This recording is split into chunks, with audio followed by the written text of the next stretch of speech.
Hi welcome to competitive years. So ఈరోజు మనం కెమిస్ట్రీలో భాగంగా మరొక టాపిక్లో ఉన్నామండి. మ్యాటర్, పదార్థం.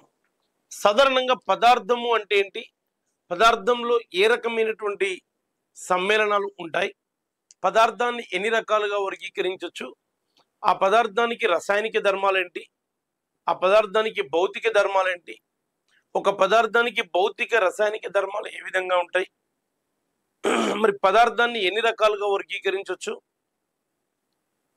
పదార్థంలో ఉండే వివిధ రకాల అణుఘటకాల యొక్క ధర్మాలేంటి, మరి సజాతీయ ద్రావణాలేంటి, విజాతీయ ద్రావణాలేంటి, ద్రావణము సొల్యూషన్, ద్రావణాన్ని ఎన్ని రకాలుగా వర్గీకరించవచ్చు, ద్రావణంలో ఉండే అణుఘటకాలను ఏ విధంగా గుర్తించవచ్చు, ఆ మిశ్రమం యొక్క పదార్థాన్ని ఏ విధంగా గుర్తించాలి, మూలకము అంటే ఏంటి, మూలకం యొక్క ధర్మాలు ఏంటో ఈ టాపిక్ లో మనం ముఖ్యంగా డిస్కస్ చేయడం జరుగుతుంది. సాధారణంగా పదార్థము అంటే ఇది ఒక సజాతీయ మిశ్రమ సమ్మేళనం. పదార్థము అంటే ఒక సజాతీయ లేదా విజాతీయ అణువుల చేత లేదా కణాల చేత ఏర్పాటు చేయబడ్డ సమ్మేళనాన్ని పదార్థము అంటాం. ఈ పదార్థంలో అనేక రకాలైనటువంటి అణుఘటకాలు ఉండొచ్చు. ఒక పదార్థాన్ని గనక తీసుకుంటే ఈ పదార్థం అనేక రకమైనటువంటి రసాయనిక కణాలు లేదా అణువులు లేదా పరమాణువుల చేత నిండి ఉండబడేటువంటి సమ్మేళనంగా గుర్తించవచ్చు.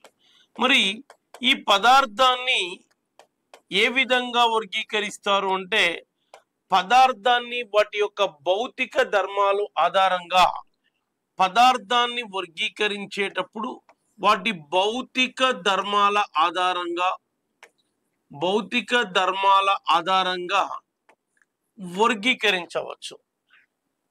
అంటే ఆ పదార్థం యొక్క భౌతిక స్థితిని బట్టి ఘనస్థితి పదార్థమా, ద్రవస్థితి పదార్థమా, వాయుస్థితి పదార్థమా, లేదా నాలుగో స్థితి అయినటువంటి ప్లాస్మాగా ఉంటుందా, లేదా ఐదో స్థితి బోస్ ఐన్స్టీన్ కండెన్సేషన్ ఏ రకంగా ఉంటుంది అని వర్గీకరించి వాటి యొక్క రసాయనిక ధర్మాలు ఏ విధంగా ఉన్నాయి.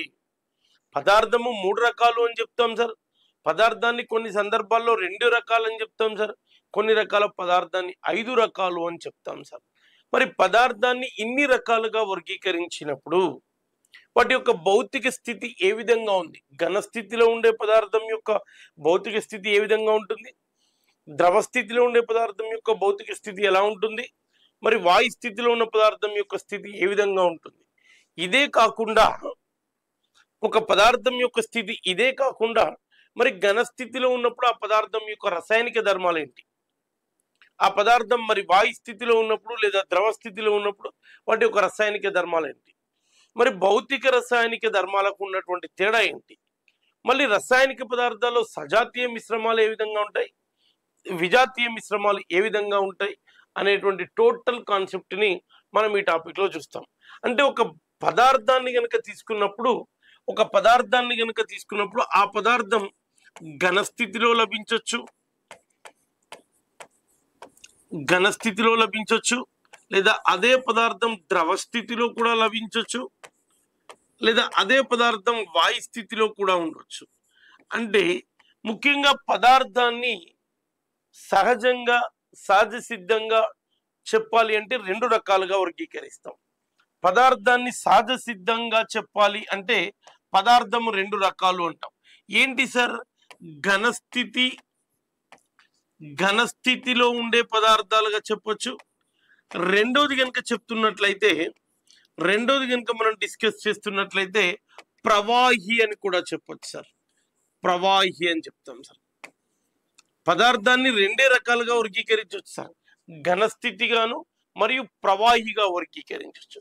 మళ్ళీ ఈ ప్రవాహిని మళ్ళీ వర్గీకరిస్తే దీంట్లో ద్రవ పదార్థాలు వస్తాయి సార్, మరియు వాయు పదార్థాలు కూడా వస్తాయి సార్, వాయు పదార్థాలుగా కూడా వస్తాయి సార్. భౌతికంగా పదార్థాలను 2 రకాలుగా ఘనస్థితి పదార్థాలుగా మరి ప్రవాహిగా వర్గీకరించడం జరిగింది. మరి ప్రవాహిని మళ్ళీ వర్గీకరిస్తే ద్రవ పదార్థాలుగా వాయు పదార్థాలు. అందుకే నేను చెప్పాను సార్, పదార్థాన్ని ముఖ్యంగా 3 రకాలుగా వర్గీకరించవచ్చు. ఘనస్థితి పదార్థాలుగా, ద్రవస్థితి పదార్థాలుగా, వాయుస్థితి పదార్థాలుగా వర్గీకరించవచ్చు. కానీ ఆధునికంగా పదార్థాన్ని 5 రకాలుగా వర్గీకరిస్తున్నాం. ఘనస్థితి పదార్థాలని, ద్రవస్థితి పదార్థాలని, వాయుస్థితి పదార్థాలని. అంటే వీటితో పాటుగా వాయుస్థితితో పాటుగా ప్లాస్మా అని ఇంకొక స్థితి ఉందండి. తర్వాత బోస్ ఐన్స్టీన్ కండెన్సేషన్ అంటాం. అంటే 5 రకాలుగా వర్గీకరించడం జరుగుతుంది. మొత్తానికి పదార్థాన్ని ఏ రకంగా వర్గీకరించినా వాటి యొక్క ధర్మాలను మనం తెలుసుకునే ప్రయత్నం చేద్దాం. దానికంటే ముందుగా అసలు రసాయన శాస్త్ర పితామహుడు ఎవరు, కర్బన రసాయన శాస్త్ర పితామహుడు ఎవరు, భౌతిక రసాయన శాస్త్ర పితామహుడు ఎవరు, మరి ఆర్గానిక్ కెమిస్ట్రీ, ఇన్ఆర్గానిక్ కెమిస్ట్రీ, వీటి యొక్క అంశాలను మనం గుర్తించే ప్రయత్నం చేద్దాం సార్. చూడండి సార్, ఇప్పుడే చెప్పుకున్నాం సార్, పదార్థాల సంఘటనం, నిర్మాణం, వాటి చర్యలను గురించి చదివే శాస్త్రాన్ని రసాయన శాస్త్రము అని చెప్పాం సార్. ఇప్పుడే ఒక పదార్థంలో ఉండే అణువులు కావచ్చు, కణాలు కావచ్చు, సంఘటనం చేత నిర్మితమయ్యేటువంటి సరళమైనటువంటి నిర్మాణాన్ని రసాయన శాస్త్రము అంటాం.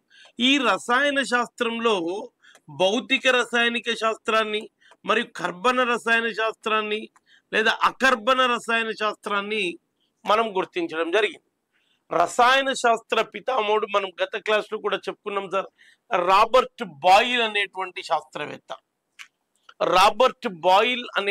శాస్త్రవేత్త ఫాదర్ ఆఫ్ కెమిస్ట్రీ అంటాం. మొట్టమొదటిసారిగా మూలకము అనేటువంటి పదాన్ని, మూలకం ఎలిమెంట్ అంటాం సార్, మూలకము అనేటువంటి పదాన్ని మొట్టమొదటిసారిగా గుర్తించినటువంటి శాస్త్రవేత్త ఎవరంటే రాబర్ట్ బాయిల్. ఇతడే ఫిజిక్స్ లోకి వెళ్తే గంటా జాడి ప్రయోగాన్ని చేస్తాడు సార్, బెల్ జార్ ఎక్స్పెరిమెంట్. ధ్వని శూన్యములో ప్రయాణించదు అని చెప్తాడు సార్. ఈ రసాయన శాస్త్ర పితామహుడైనటువంటి రాబర్ట్ బాయిల్ ధ్వని శూన్యములో ప్రయాణించదు అని చెప్తాడు సార్. ధ్వని శూన్యములో ప్రయాణం చెయ్యదు, ప్రయాణించడం లేదు. ఏ ప్రయోగం ద్వారా చెప్పడం అంటే బెల్ జార్ ఎక్స్పెరిమెంట్ సార్, గుర్తుపెట్టుకోండి sir, very very important sir. ఇంకేం చెప్తాడు సార్ ఈయన అంటే పీడనానికి ఘన పరిమాణానికి మధ్య సంబంధాన్ని కూడా చెప్తాడు సార్ ఈయన. పీడనం మరియు ఘన పరిమాణాలను గురించి కూడా చెప్తాడు సార్. దాన్నే బాయిల్ నియమము అని చెప్తాం సార్. అంటే ప్రెషర్ కి వాల్యూమ్ కి ఉండేటువంటి రిలేషన్ ని కూడా ఎక్స్ప్లెయిన్ చేస్తాడు sir. It is very very important sir. రెండవది మాస్టరు ఇక్కడ మనం గమనిస్తే ఆధునిక రసాయన శాస్త్ర పితామహుడు Lavoisier, father of modern chemistry. Master father of chemistry ఏమో Robert Boyle, very fine and good. Father of modern chemistry ఎవరు అంటే బాగా గుర్తుపెట్టుకుని సార్, లెవోయిజర్. చాలా చాలా ఇంపార్టెంట్ సార్.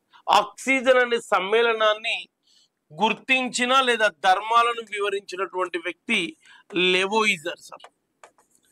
ప్రిస్ట్లే కనుక్కుంటాడు, కానీ వాటి ధర్మాలను వివరించింది మాత్రం లెవోయిజర్ అనేటువంటి సైంటిస్ట్, గుర్తుపెట్టుకోండి సార్. సో గత చాప్టర్ లోనే చదువుకున్నాం సార్ మనం, కర్బన రసాయన శాస్త్రం, ఫాదర్ ఆఫ్ ఆర్గానిక్ కెమిస్ట్రీ అని చెప్పాం sir, Wohler. Is a very famous scientist sir, Wohler. 4th A group element అని చెప్పినాం సార్ ఇప్పుడే మనం sir. 4th group element sir ఇది, 4th ఏ గ్రూప్ మూలకం సార్. సో పి బ్లాక్ చెందిన మూలకం sir,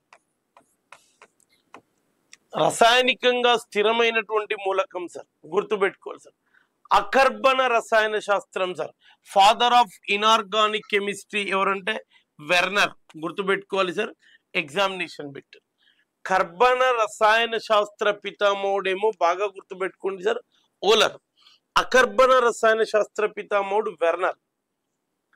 father of chemistry Robert Boyle, father of modern chemistry Lavoisier, father of organic chemistry Wohler, father of inorganic chemistry Werner. మరి father of physical chemistry sir, బాగా గుర్తుపెట్టుకోండి, విల్మన్ Oswald. ఇది తక్కువ examination లో, కానీ మనకి ఎగ్జామినేషన్ లో ఇక్కడ నుంచి బిట్లు రావడానికి అవకాశం ఉంటుంది. అట్లే ఫాదర్ ఆఫ్ మోడర్న్ ఫిజిక్స్ కూడా చెప్పేశారు, Max Planck sir. Father of modern physics, father of physics Einstein, father of modern physics వచ్చేసి మ్యాక్స్ ప్లాంక్ అని గుర్తుపెట్టుకోవాలి, ఆధునిక భౌతిక శాస్త్ర పితామహుడు. అట్లే father of nuclear physics Rutherford. Father of modern physics ఏమో Max Planck, father of nuclear physics ఏమో రూథర్ఫర్డ్. గుర్తుంచుకోవాలి సార్, ఎప్పుడో ఒకసారి ఎగ్జామినేషన్ లో కనపడే అవకాశం ఉంది. కాబట్టి పదార్థానికి ముందుగానే అసలు రసాయన శాస్త్రం అంటే ఏంటి, ఆ రసాయన శాస్త్రానికి ఫాదర్స్ ఎవరు కూడా మనం డిస్కస్ చేసాం. నెక్స్ట్ పదార్థం యొక్క ధర్మం.